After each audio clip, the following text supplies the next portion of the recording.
Martina McBride has a new cookbook and a new cooking show on Food Network, and she's performing on a holiday music tour through the South this fall. Life is gloriously busy for the award-winning country music star, who went from selling t-shirts at Garth Brooks's shows to opening for him and starting her own meteoric rise up the charts. 6 No. 1 hits, 20 top 10 singles and 18 million albums sold. She's already published one cookbook and this follow-up, titled Martina's Kitchen Mix, My Recipe Playlist for Real Life, from Oxmoor House, is no celeb slapping a brand on some nameless chef's recipes. McBride loves to cook, develops recipes herself and has multiple tested, each one in this collection of 100. What is it with country divas in cookbooks? Dolly, Reba, Trisha Yearwood, Faith Hill, seems everybody but Shania Twain has at least one. For more food and drink coverage, follow us on Flipboard. And McBride's cooking show, Martina's Table, debuts November 18th on the Food Network with an easy Thanksgiving feast for guests including friends, family and fellow musicians. Naturally, we had questions. Q. What is it about country stars and cookbooks? How do you superstars find time? A. I just love it, so I make it a priority when I'm home to try new recipes, change them up and test them. Some have been handed down through family, and I find new ones and make them my own. I want to encourage everybody to do that, and I come up with some stuff on my own. The book company has a team that tests them. I test everything 3, 4, 5 times and sometimes after the book company tests them. It took a year and a half to finish the book. Q. This book is about real-life cooking. No crazy ingredients or complicated preparations, definitely. I want it to be approachable and simple and not intimidating, so if someone doesn't feel that confident in the kitchen, they can just jump in. Q. Do you have someone in mind when you write? Country cooks, millennial foodies, baby boomers who love to entertain? A. I wrote it for everyone. I think there's enough stuff that's elevated so the experienced cook will enjoy making these recipes.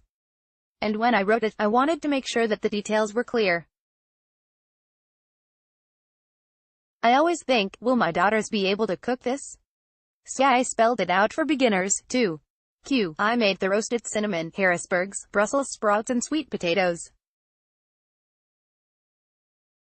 Roasting those veggies separately really brings out their best. Martina's Kitchen Mix, Oxmoor House, 2018. It's a perfect Thanksgiving side dish.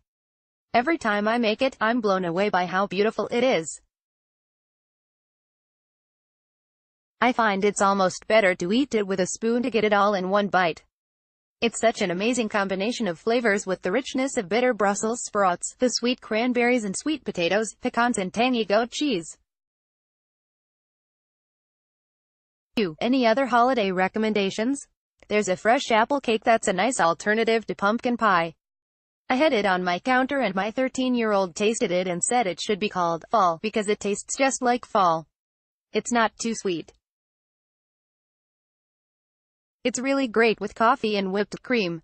Q. What are the holidays like at Martina's house? A. For Thanksgiving on Christmas dinner, it's just my family, my 3 girls, my husband and I. We play games. We watch movies. We hang out together. That's my favorite thing about the holidays. And I usually do a cocktail party, an open house, and it can be up to 100 people. It's a great way to connect with everyone and not take up too much of their time. Q. Give us a few tips for entertaining this season. A. I think planning is really important, even for someone who's entertained a lot. Everything takes longer than you think it will. I make a lot of lists and a timeline and do stuff ahead. I pick a menu where I can make things the night before and the morning of. One good piece of advice, you don't have to make everything yourself. If you don't bake, pick out a beautiful cake at a bakery.